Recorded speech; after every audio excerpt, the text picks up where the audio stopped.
Hi everyone, my name's Orin. I'm Croatian, 28 now. I was 22 when I got my first symptoms of CFS or whatever it was at the time. Uh, it happened in 2010 when I was, as I said, 22, and it started after some intense toothaches. I got my first ever herpes simplex oral. It was over half my face. The doctor said, don't worry about it, it's just herpes.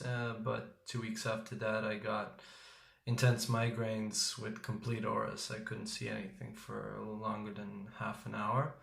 And only two of those happened, but maybe a week or 10 days after the second one of the migraines, uh, chronic fatigue syndrome symptoms started to happen. I started to get fatigued. I started to have malaise after physical activity.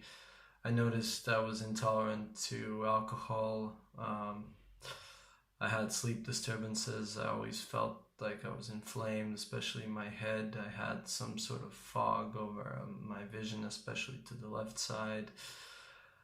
Later on, I started to develop shortness of breath and palpitations, especially when doing aerobic activity. And as all of this happened, I was getting quite anxious, fearful, and I thought my life was over because I had no idea what it was. The doctors had no idea what it was.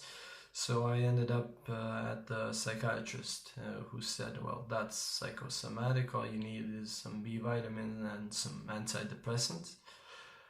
Neither of which worked for me, so I spent the whole of 2010 kind of bedridden, trying to live a bit, but not being very successful. I went to two other hospitals to do just irregular testing that showed nothing except that I was exposed to Epstein-Barr virus, but the infection was not active, so they said nothing's happening. It's just post Epstein-Barr virus, which means nothing. And then I finally took matters into my own hands. I started reading about what was happening to me, and I found out that it really sounded like chronic fatigue syndrome, or what was later named myalgic encephalomyelitis, which may be a better explanation of all the things that can happen to you. In any case, the doctors were shrugging, and I had to do what I had to do, and that was read a lot, as much as I could, which at the time was much more than I can now. And I learned about some protocols, some ideas as to what kind of supplementation helps, and I started to supplement first for gut health, L-glutamine, various vitamins, antioxidants, A, E, omega-3, again, other omegas from vegetable oils, cold pressed. The big part of the supplement routine was actually getting more energy, which came from coenzyme Q10 and vitamin B3 and acetyl L-carnitine, just mitochondrial energy support. And the last part was supporting glutathione production to further help with detoxing the body of whatever attacked it, be it toxins or just helping get the toxins out so the pathogens can be fought better by the body itself. And after maybe a month or two, I got better. I got to 60 and at times 70% of what I could do before chronic fatigue syndrome. And I decided never to see a doctor again after what I experienced from them. And in Croatia, it's even worse than in most of Western civilization. So it's, but I hear it's not an easy thing to get a diagnosis of CFS anywhere in the world, especially to get help for it. And yeah, so the next 5 years I kind of lived with my supplement routine. I mostly didn't change it. I took it every day, and I managed to finish my Bachelor of Arts in Graphic Design. And I also managed to open up my own studio with a couple of friends, and the studio is still working. And finally, I got a scholarship to go to Australia in 2000 2015 on to 2016, which I wholeheartedly took, even though I was a bit scared how I would manage on my own. But for the first part of it, I managed just fine. I was doing well. I was driving a bicycle. I was eating healthy. But at some point, there was too much work. I started to eat less healthy. I did take my supplements, but I changed some of them thinking that would be better, which I later found out was a bad thing to do. And I landed in an old house that had mold, that had old paint, and that was the beginning of my decline into worse health. And that lasted for the second half of 2016.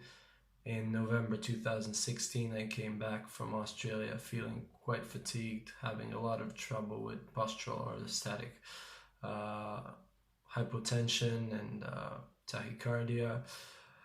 Had palpitations, I had pains in my fingers from even the slightest cold, and I had this weird hyperactivity of my brain where if I stimulated it, especially working on a computer, it wouldn't stop for hours.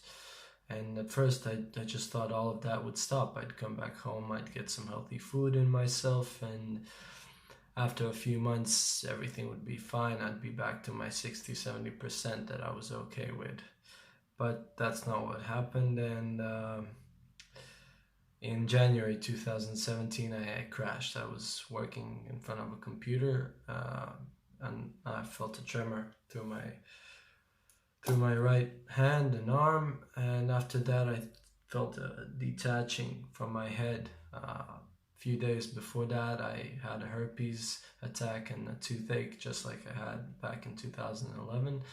And a few days before that, New Year's Eve, I had some drugs and I had a good time, which was a bad idea for someone who has CFS.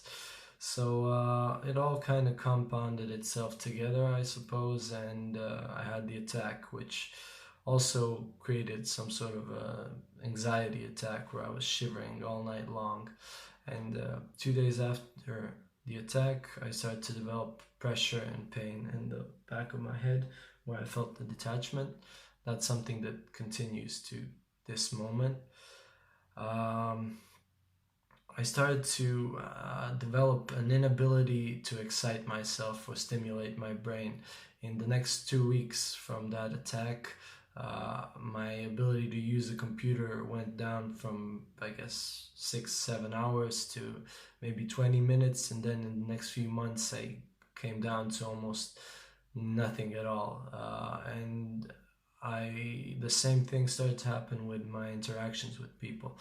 I started to be unable to interact with people because it triggered the symptoms. It triggered the hyperactivation of the nerves. It triggered the pain and the pressure and nausea. I had abdominal issues or rather intestinal issues that are still not solved. And at that point, my mom had to jump in because I couldn't do much for myself.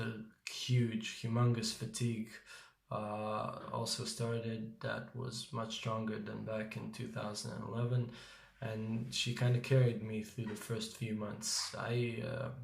Fortunately or not, I don't know, I stopped taking my supplements at that time because I thought they might be doing it because they were a bit changed. They had some spirulina, some other stuff that could have caused problems. Most of all, they had alpha lipoic acid, and I had 2 amalgams with mercury. And 5 years of taking a chelating agent does something to you, which we're not sure of what it is, and doctors are not sure what it is. So we started to see what was going on. We started to explore what could be done. So our ideas were chronic fatigue syndrome, obviously, herpes encephalitis or an antineuronal encephalitis, an autoimmune disease, psychiatric condition, whether as a basis or in addition to what was happening to me because I was scared out of my mind and feeling completely hopeless, or mercury toxicity, or rather heavy metal toxicity. So we gathered up what money we had and we did a lot of tests, and the tests showed a lot of stuff. They showed I had trouble with energy production. They showed I had trouble with my methylation and they showed I had heightened mercury, and none of the doctors cared about that again. And we couldn't travel to the US. I was feeling too ill, or to the UK, where someone could help us based on those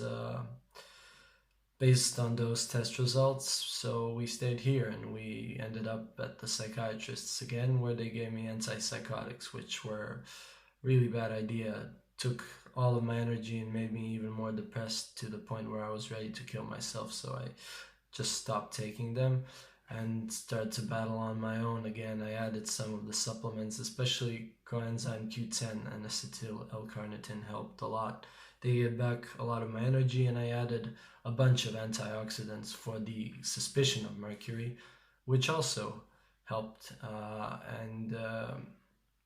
I bought myself another few months, but then again, the pain, the pressure, and my inability to excite myself was getting worse and worse, and just regular diazepam was not helping. So I decided to seek more help, psychiatric help, and better psychiatric help. And also, in the meantime, I found out that the mold and the mildew in the house in Australia that I cleaned and lived in may have created what people call chronic inflammatory response syndrome, which is illness discovered by Dr. Shoemaker. So we talked to Dr. Shoemaker, and we managed to do a specific MRI scan, and sent it for volumetric analysis, I guess, at NeuroQuant, and it revealed that I did have the type of damage within my brain that was that came with chronic inflammatory response syndrome. Whether I had it from 2010 or whether I got it in Australia from the house, we don't know. But we decided to kickstart that therapy, and the first part was, and still is, as I just got it a few weeks ago, taking cholestyramine, which is an anion binding resin that binds to mycotoxins, and it helps you get rid of them. And the second part is getting rid of bacteria that are pretty resistant to a lot of antibiotics, and they hide in your sinuses, which is a pretty good place to hide for bacteria. They're called marcons, and after you destroy them, then hopefully I won't be this pale, and I'll have a lot of other stuff going for me.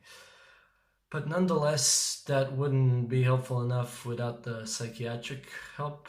We went to a better hospital, to a better doctor, who again tried antipsychotics, but tried better antipsychotics. I was given Abilify in a really small dose, and again, I felt the lack of energy, the depression, but it smoothed out because of the low dose, even though it creates a lot of insomnia for me. And I also got stronger diazepams. I got lorazepams, which are currently helping me too. So somewhere in between these therapies, I am getting a bit better. I can use, as you can see, the phone a bit more. I can write a bit more. I can even read a bit, which is very, very good. And I'm hoping that'll continue as the protocols continue. But I'm not sure that that's it. I haven't found the cause or how to treat my chronic fatigue syndrome.